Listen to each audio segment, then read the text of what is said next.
Bonsoir à toutes et à tous, vendredi 29 mars, il est l'heure de l'info, voici les titres de l'actualité. Des collégiens de Frignicourt et l'IME de Blacy ont participé hier à une journée autour du handisport.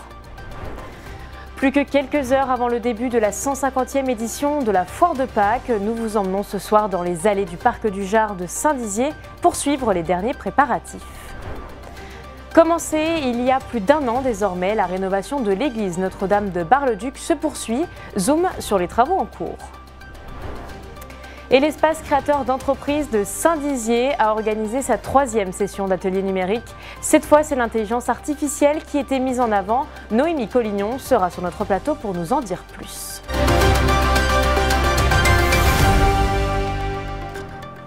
Et voici pour les titres. On commence notre journal avec notre nouvelle série dédiée à l'année olympique Terre de Sport.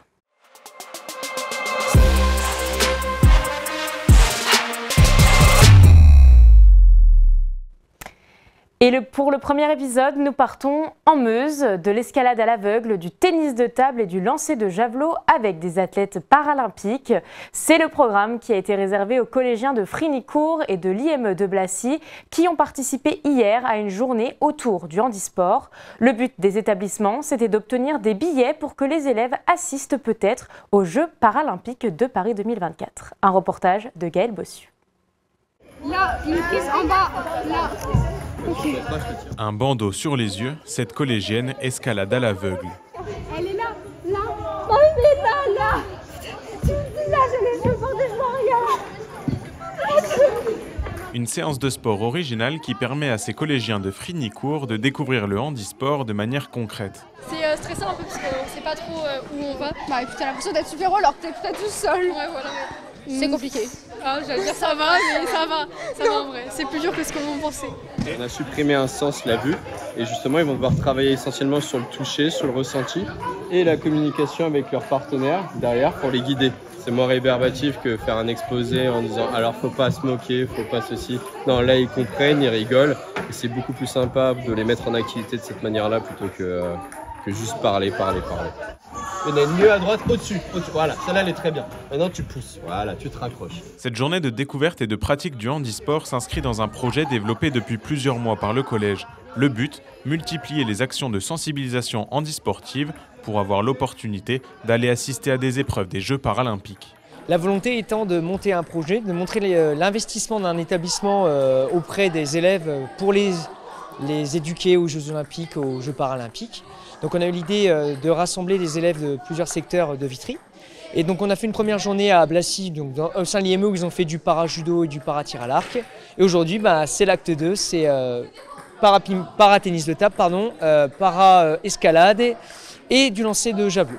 C'est un projet nécessaire dans la formation des élèves dans le cadre de la vie en société, d'accepter les différences, de travailler ensemble, de partager, de collaborer et de progresser ensemble. La construction de la personne passe par le partage et l'entraide. Et donc c'est nécessaire dans leur cursus. À côté de l'escalade, la deuxième partie du groupe joue au tennis de table avec Lucas Créange, double champion d'Europe et médaillé de bronze aux Jeux de Tokyo en tennis de table sport adapté. Au début, je me suis présenté, j'aurais expliqué un peu les règles, un peu les bases de ce sport. Et puis après, j'ai fait quelques échanges avec eux. C'est important de partager les valeurs du sport, partager mon sport. Tout le monde peut pratiquer le sport. Que ce soit handisport, sport adapté ou valide, tout le monde peut pratiquer.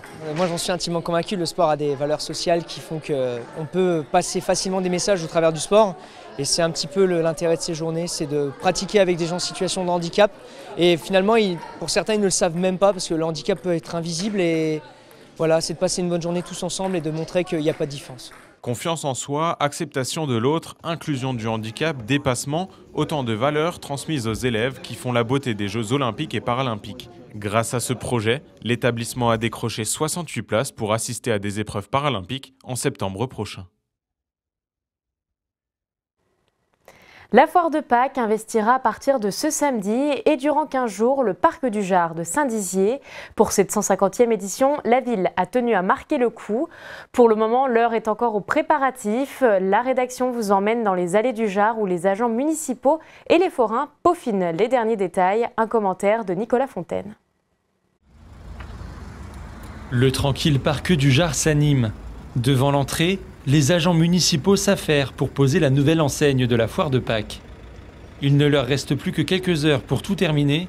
Dès demain, des centaines de personnes se presseront dans les allées du parc du Jard. Alors chaque année, il y a des imprévus. Déjà la météo, il faut s'adapter à la météo. Chaque année, il y a des surprises parce qu'il y a des manèges qui ragrandissent, d'autres qui diminuent. Donc c'est un espèce de jeu de Tetris où il faut réussir à caler toutes les attractions et puis aussi caler les emplois du temps des arrivées de chacun parce que vous voyez, il faut bien que ça s'imbrique pour avoir une foire en harmonie et uniforme. La foire de Pâques s'étend sur 4 hectares et regroupe plus de 90 familles.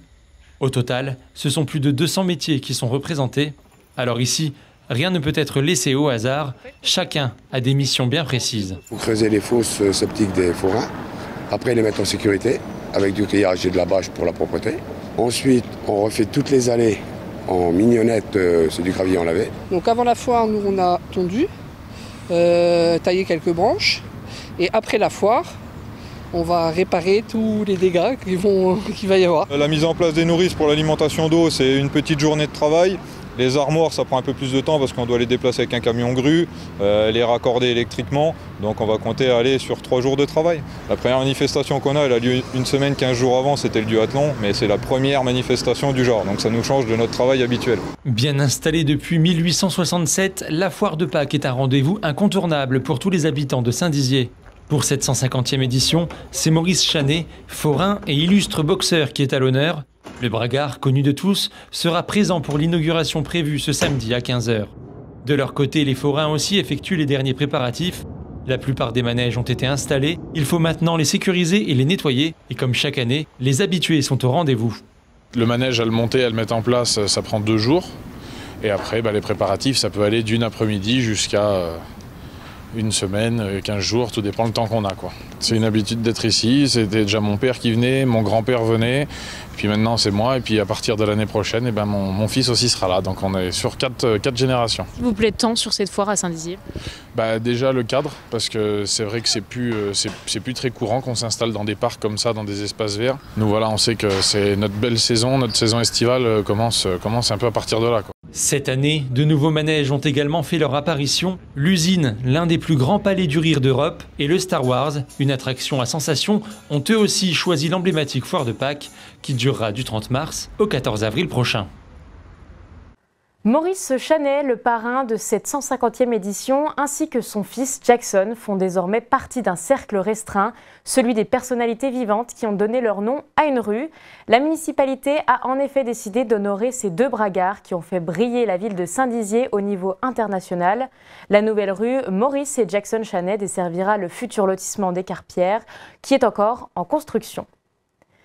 Si vous habitez Bar-le-Duc, vous avez sûrement vu ces grands échafaudages autour de l'église Notre-Dame.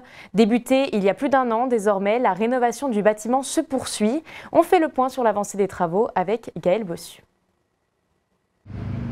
Si les bâches et les échafaudages peu élégants cachent depuis plus d'1 an une partie de l'église Notre-Dame, ce n'est que pour la rendre plus belle dans quelques temps. Cet édifice, construit au Moyen-Âge, avait bien besoin d'une restauration. C'est un projet de restauration, on le nomme comme ça, de restauration qui porte sur le clos et couvert, donc c'est-à-dire sur les parties extérieures essentiellement, donc qui vise à protéger tous les ouvrages intérieurs de l'édifice, et notamment vis-à-vis des infiltrations d'eau, de l'air, du vent, des intempéries de manière générale. Juste avant Notre-Dame, on a restauré l'église Saint-Antoine. Grâce à ces restaurations, on apprend aussi de notre histoire. Ce sont des marqueurs de la ville, des marqueurs du passé de la ville. Notre histoire est vraiment très importante pour la compréhension. Actuellement, la première phase des travaux porte sur le clocher. Comme la couverture du bâtiment, les façades en pierre commençaient à montrer plusieurs signes d'usure. Vous voyez là par exemple, on voit bien que la racine reprend en train de dégrader les joints. Là on voit le reste d'un ancien joint est complètement dégradé. Le pire ennemi généralement des édifices et de leur conservation, c'est principalement l'eau.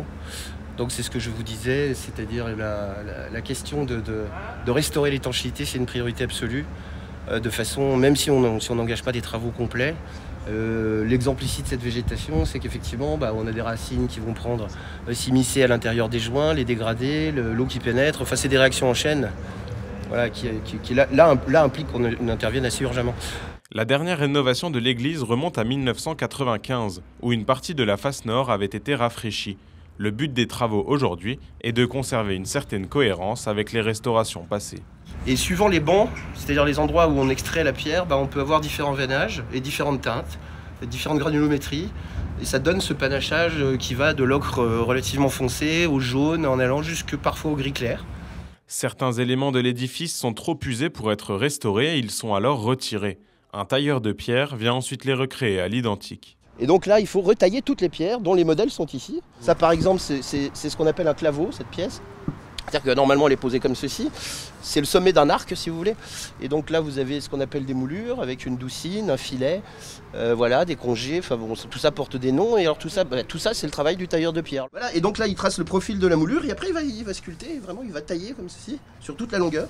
Pour tous les protagonistes de ce projet, dans les dossiers de la ville depuis une dizaine d'années maintenant, la restauration de ce joyau est une satisfaction. Moi, ça me tient à cœur aussi parce que je suis natif de Bar-le-Duc et que je suis né juste à côté de cette église. Bon, moi, ça, c'est à titre très personnel.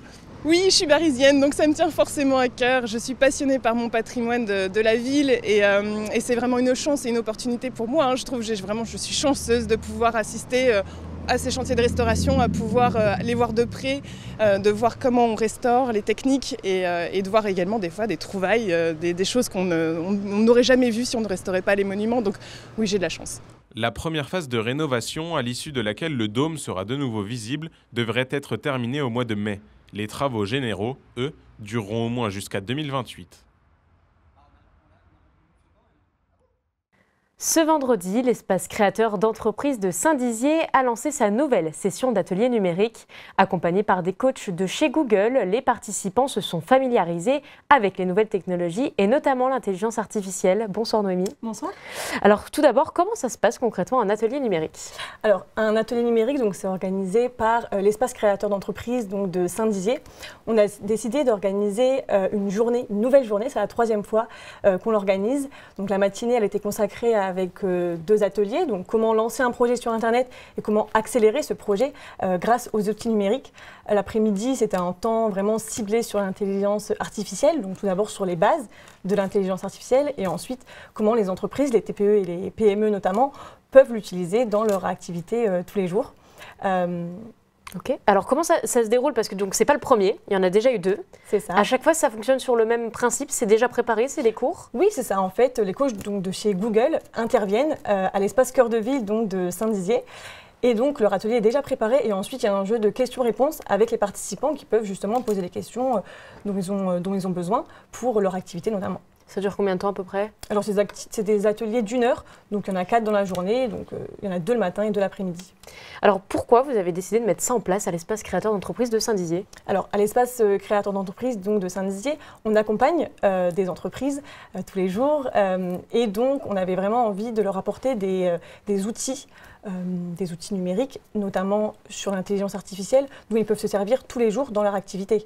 Donc c'est grâce à Interface, qui est donc une société qui prône l'innovation et l'entrepreneuriat, qui gère des lieux d'innovation partout sur le territoire en France, qui nous ont donc donné les contacts de chez Google et on a pu faire intervenir, donc là c'est la 3e fois qu'on a pu les faire intervenir à Saint-Dizier. C'est compliqué de faire venir Google ici ou ça se passe plutôt bien la collaboration? La collaboration se passe très bien, on a des super coachs d'ailleurs de chez Google qui interviennent à chaque fois qu'on les sollicite sur des ateliers sur diverses thématiques, donc on est ravis de les accueillir à Saint-Dizier. Alors c'est un thème bien précis à chaque fois, donc l'intelligence artificielle c'était le dernier. Comment vous choisissez les thèmes?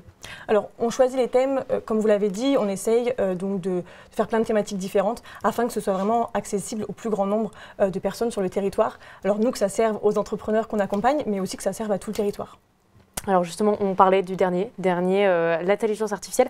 Pourquoi c'est important pour vous de mettre en avant ce thème?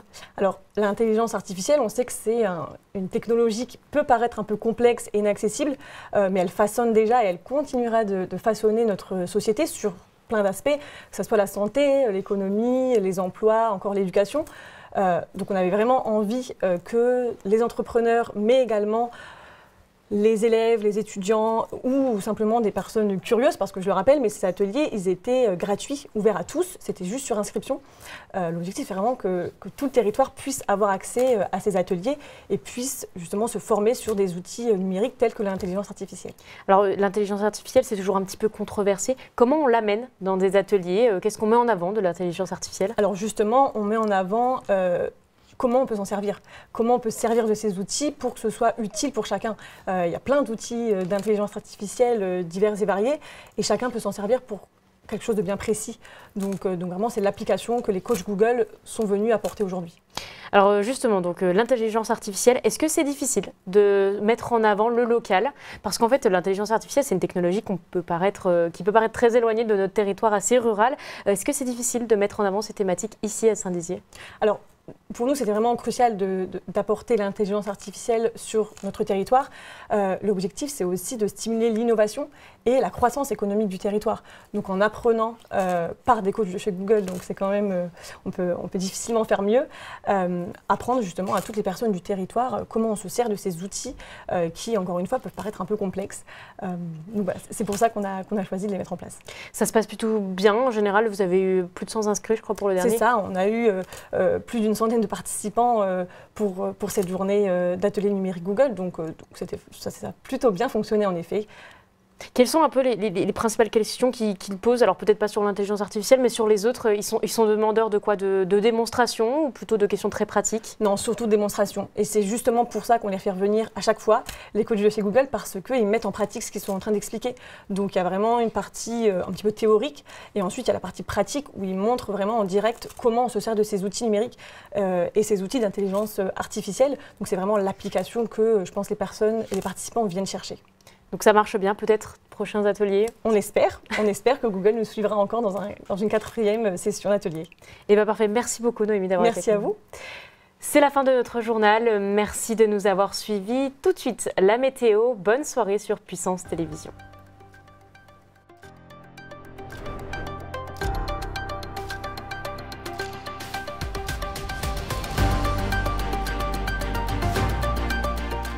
Toute l'actualité en continu à retrouver sur notre site internet et notre application mobile.